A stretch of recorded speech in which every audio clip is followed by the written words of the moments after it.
This week I went to see British Sea Power, one of the most innovative and fascinating of the current crop of British bands.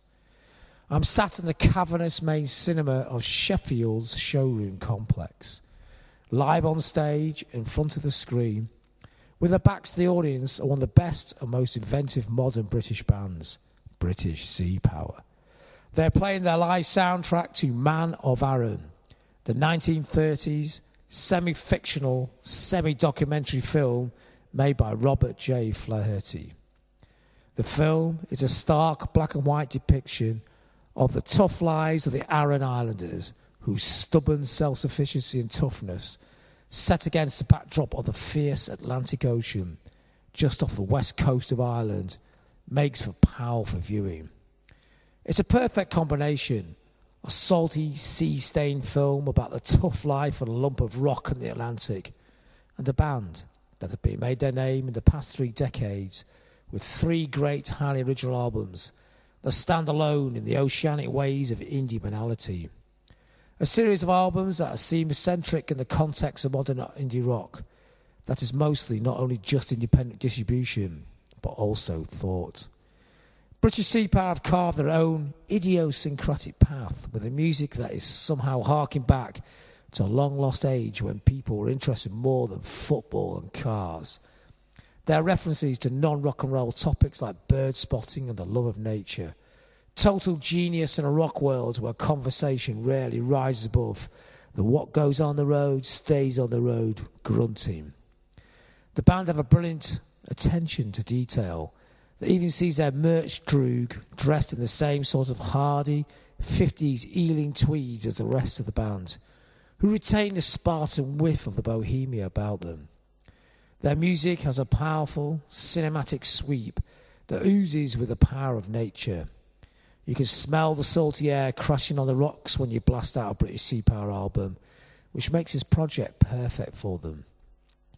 Originally from Kendal and now based in Brighton, they've also played a series of highly original gigs in off-the-wall locations, like in a social club in Kendal, or the Isles of Scilly, which is a small clump of rocks just off Cornwall, coast of Cornwall, or on a ferry across the Mersey.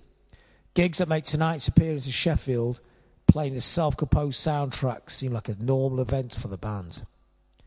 Man of Arran itself was a semi-fictional account of the tough lives of the islanders of Arran, a clump of rocks off the west coast of Ireland, battered due to several geographical quirks by some of the biggest waves in the Atlantic.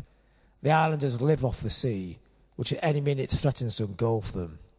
They grow potatoes in the bone-hard rock using seaweed as a soil substitute, and wrestle with giant basking sharks to get the oil for their lamps, whilst risking their lives catching fish for their meals.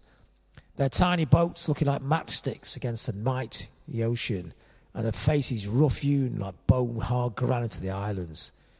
Even if the film is somewhat fictionalised, it opens a window onto a long-lost, tough, yet honourable life, a warrior existence on the edge of the world, or that is long lost in the cosseted modern world, where people get their fish from a tin instead of risking life and limb in the sea.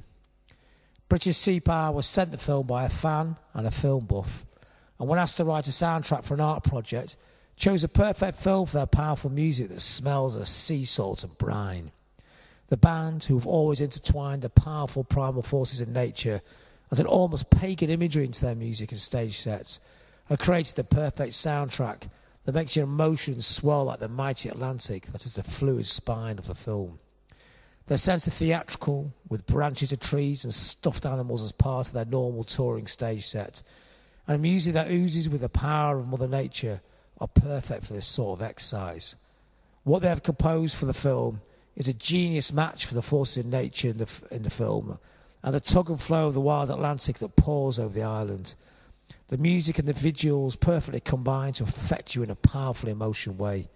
I leave the cinema with my legs shaking like an Aran Islander getting out of one of those tiny boats, feeling drained by the thrilling, emotive music provided by one of the best current British bands at the height of their creative powers, and a 70-year-old film that is still powerfully affecting.